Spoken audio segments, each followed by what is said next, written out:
proving his greatness in all things, big and small. He would always boast that he hung his slacks on a hanger better than anyone in the world. It was that, you know, small and that large. So that same need, I think, that same complex that prompted him to bend an entire sport to his will in 1962 as a 25-year-old when he scored 100 points in a game and averaged 50, transforms across the decades.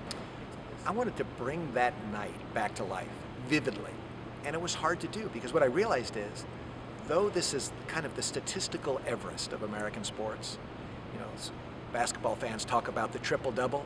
Well, this is the only single triple in NBA history.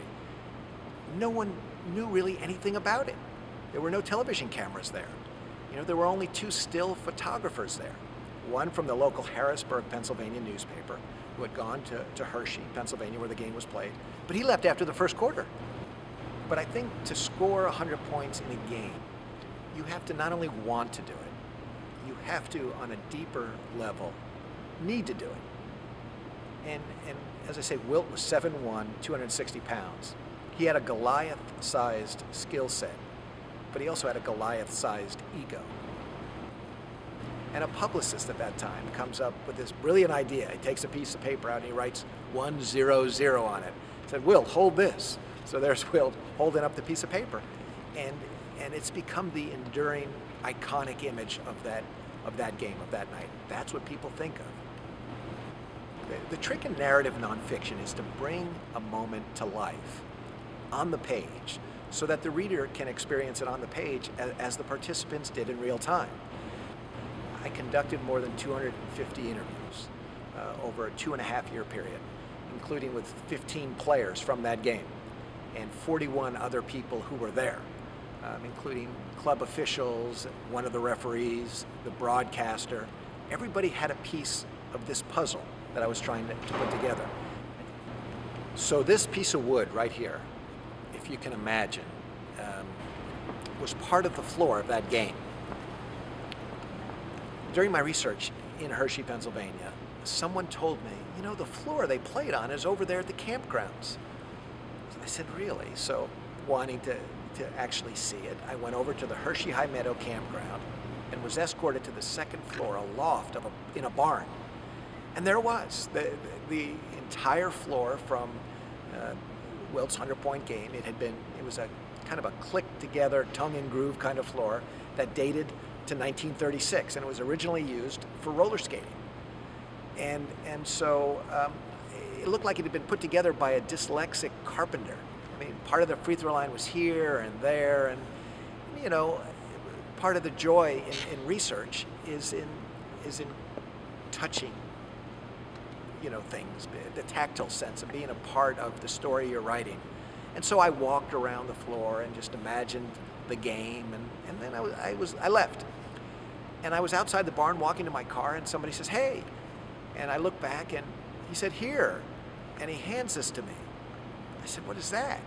He said, "Well, that's part of the floor. You look like you were interested in it." I felt like he desecrated it. I said, "You should put this back." And he said, "Well, I'll just throw it out now." And I thought, well, okay.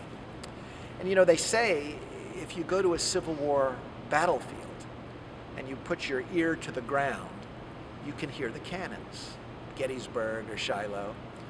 And so I look at this thing and kind of listen to it, and I can hear the dipper, the huff and puff as he's running the floor in transition.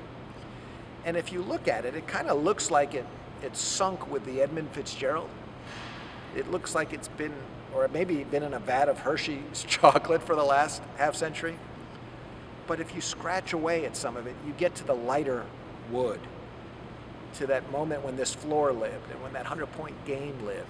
And that was my quest, to get to that moment where it was all alive. It was one of the great statistical outputs in sports history.